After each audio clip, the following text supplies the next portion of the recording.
जय सिया राम, राधे राधे। कैसे हो आप सब? आई होप आप सब अच्छे हो गए। रामनवमी विशेष। रावण ने बताए थे पत्नी के 8 अवगुण, जानिए कौन से हैं। वाल्मीकि रामायण 3 घटनाओं के इर्द गिर्द घूमती है। एक राम ने वनवास की कैकेयी द्वार की जाने वाली मांग।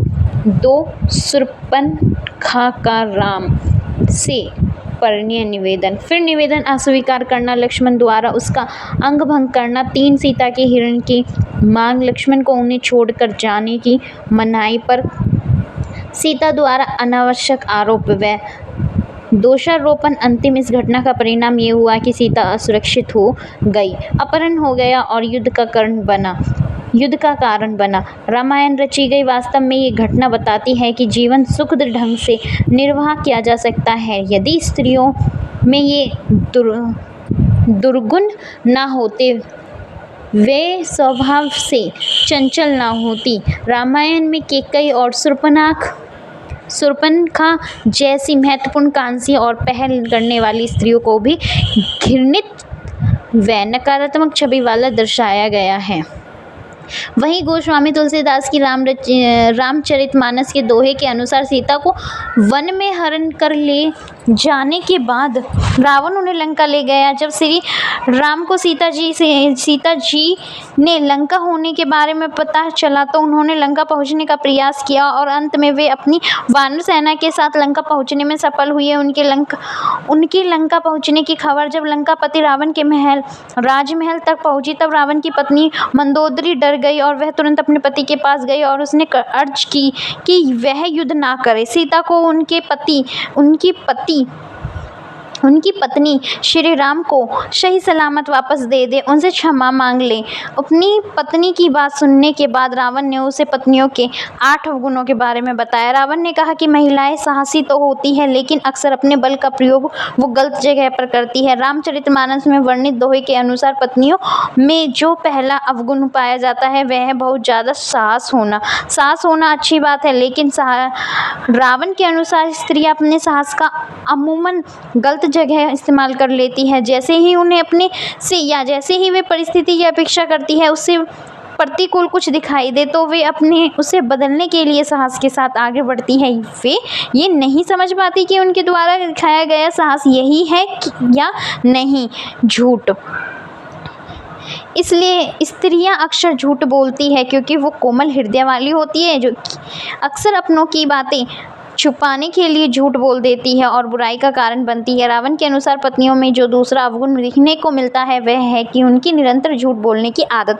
ऐसा नहीं है कि वे पल पल झूठ बोलती है, लेकिन ये वो बातें हो कुछ छुपाने के लिए अक्सर झूठ का सहारा ले लेती है। यह सत्य है। पूर्ण रामायण काल में मंदोदरी ने भी रावण से कई झूठ बोले, कई बार उसने रावण से बातें छिपाई। इतना ही नहीं, युद्ध के दौरान मंदोदरी ने दुश्मन का साथ भी दिया। रावण के अनुसार पत्नियां अक्सर झूठ बोलकर खुद भी फंसती है और अपने पति को भी दुविधा में डालती है, लेकिन सच एक ना एक दिन सामने आ ही जाता है, फिर उन्हें इस बात का पछतावा होता है। अस्थिर और चंचल, महिलाएं अस्थिर विचारधारा और चंचल चित्त वाली होती है, इसलिए इनके मन में समझ पाना बहुत ही मुश्किल होता है। रावण के अनुसार पत्नियों में पुरुषों की तुलना से अधिक चंचलता होती है। उनका मन कभी भी लंबे समय के लिए एक बात पर रुकता नहीं है, कुछ ही समय में वे अपनी ही कहीं बात पर बदल जाती है और जिस कारण से परिस्थितियां अस्थिर हो जाती है और काबू में नहीं आती। स्वार्थी, मायावी, महिलाएं स्वार्थी और जिद्दी होती हैं और अपनी जिद को पूरा करने के लिए वो कहानियां गढ़ने और मोहमाई मायावी खेल में खेल जाती हैं। रावण ने पत्नियों की जिस चौथे अवगुण की बात की है वह है उनके माया रचने का अवगुण। उनके अनुसार यह स्त्रियों की एक कला है, वे जानती है कि किस समय क्या करना है ताकि परिस्थिति उनके अनुकूल हो। रावण के अनुसार स्त्रियां अपने खुद के स्वार्थ को पूरा करने के लिए कई प्रकार की माया रचती है। दुनिया उनकी इस माया से बेखबर होती है। अपना काम सिद्ध करने के लिए महिलाएं क्या क्या करती हैं इसकी भी चर्चा की है। लंकापति रावण ने रावण की राय में अपनी बात मनवाने के लिए स्त्रियां रूठती हैं, रुष्ट होने का नाटक करती है, कई बार प्रलोभन देती है और साथ ही सब जरूरत पड़े तो कार्य सिद्ध कराने के लिए अपने सामने वाले व्यक्ति को हर तरीके से मनाती भी है, लेकिन अंत में अपना काम करवा लेती है, घबरा जाती है। यद्यपि महिलाएं साहसी होती है, लेकिन विकट परिस्थिति आते ही वो बहुत जल्दी होशियार हथियार डाल देती है। रावण ने पत्नियों की जिस 5वें अवगुण की बात की है वे उनका डरपोक होना। स्त्रियां बहुत जल्दी घबरा जाती है और परिस्थितियों में यदि वह अचानक बदलाव देख ले तो डर जाती है कि आगे क्या होगा। मंदोदरी ने भी कुछ ऐसा ही बर्ताव किया। जब उसे मालूम हुआ कि श्री राम जो स्वयं शिव जी के परम भक्त हैं वे रावण से युद्ध करने के लिए लंका पहुंच गए हैं तो उसे अपने पति की मृत्यु का भय सताने लगा और उसी डर के कारण उसने अपने पति को युद्ध न लड़ने की सलाह दी और अपना बल दिखाने से पहले ही हार मान लेने और क्षमा मांगने के लिए कहा।